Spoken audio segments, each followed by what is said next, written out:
On April 9th, 1978, the NBA had one of its greatest scoring showdowns against two players that didn't even play in the same game. On a day when two NBA legends, George Gervin and David Thompson, separated by over 1,000 miles, took to the court with one goal in mind: to win the NBA scoring title. In one of the closest scoring duels in NBA history, we're going to dive into the drama behind George the Iceman Gervin and David Skywalker Thompson as they left the NBA in awe in the last game of the season. Today on Daily Sports History.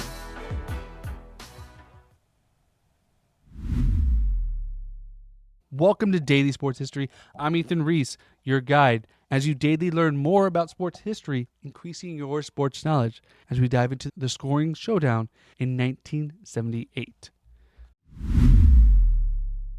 And today's trivia question to listen out for is, how much did George Gervin win the scoring title by over David Thompson in the 1978 season? Listen throughout the episode for the answer, and if you miss it, I will give it to you at the very end.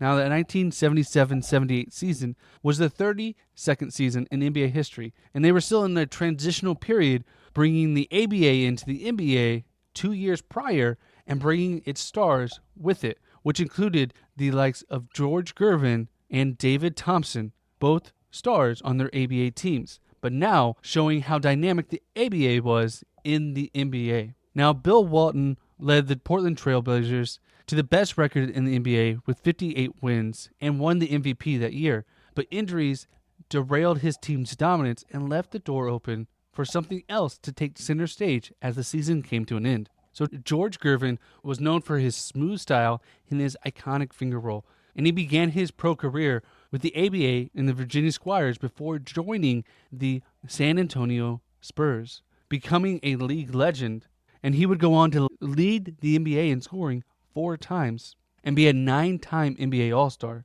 and was known for his cool and calm demeanor on the court, which earned him the nickname the Iceman, and he would be inducted into the Basketball Hall of Fame in 1996.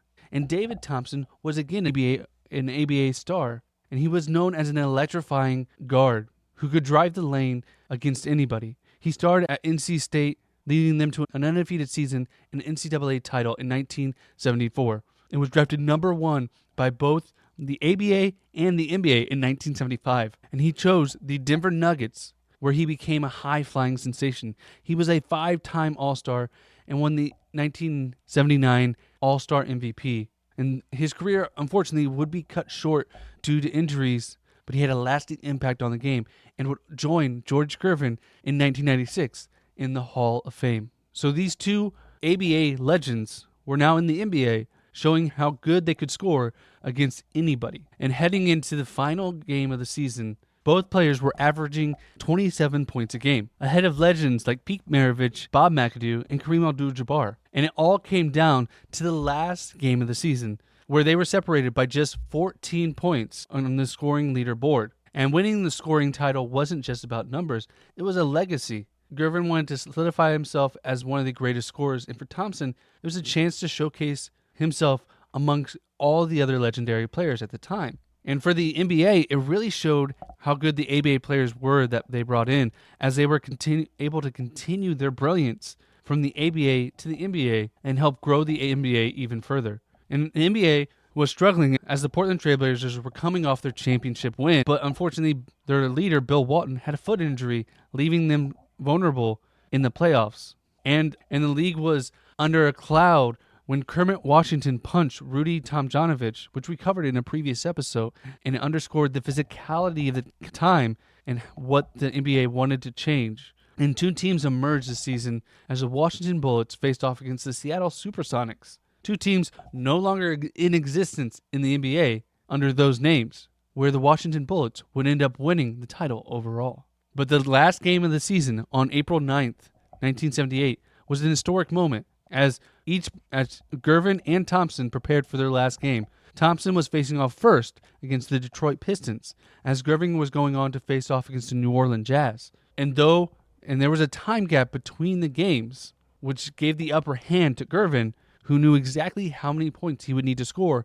in his final game to win the scoring title. So Thompson goes off first against the Detroit Pistons, and he enters the game knowing he needs to set the bar so high that Gervin can't even match it. And we covered a previous final season scoring in a previous episode where David Robinson took on against Shaq for the scoring title, where he scored 71 points in the final game of the season to win the scoring title. But Thompson took it a step further years before that 1990 duel in 1978. And he exploded the first half, where the Nuggets coach, legendary coach Larry Brown, gave him full freedom to shoot all that he needed so he could win the scoring title. And he scored 53 points in the first half alone. But he knew this may not be enough, but he was struggling due to exhaustion. And in the second half, he only scored 20 points. But this left him with 73 points. The second highest total at the time, second only to Wilt Chamberlain's 100-point game, and would only be beaten by Kobe Bryant's 81 points. Remember, this was all done without a three-point line. He would shoot 38 field goals. He would make 73% of the shots he took and go 85% from the free throw line, hitting 17 free throws, ending the game with 73 points, showing exactly how many points George Gervin would need to score in his game in order to take the title, which made it much easier as he only needed to get 59 points to win the scoring title, which is no small feat. But heading into his game against the New Orleans Jazz, he also came in hot,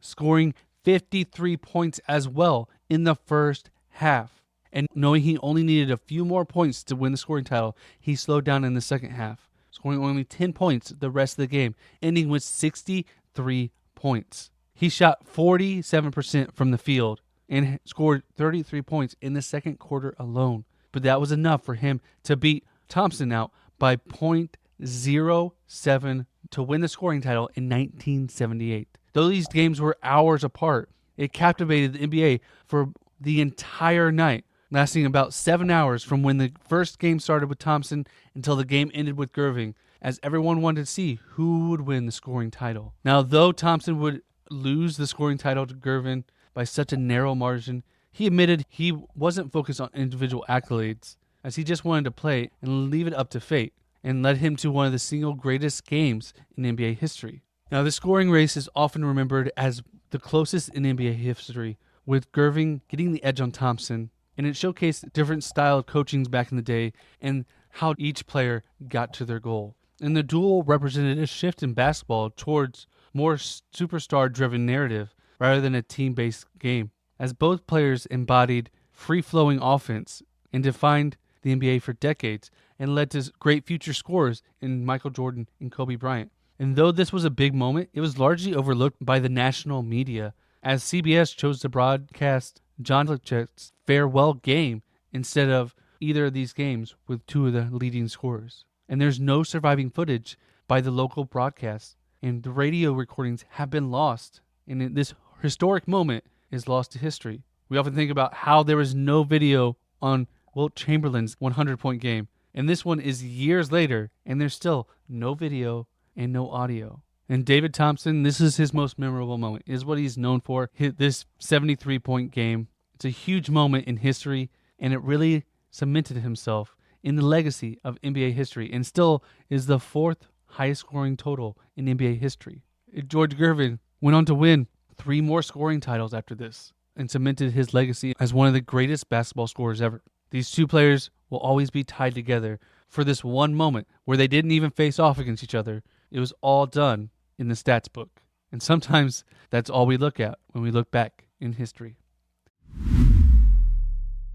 I want to thank you for listening to today's Daily Sports History. If you like this, please follow us on our socials. We're on Twitter, Instagram, Facebook, Threads, Mastodon, Blue Sky. Wherever you like to socialize, we're there. Please follow us so you can see pictures and videos of our episodes, and come back tomorrow for more Daily Sports History. And did you catch the answer to today's trivia question?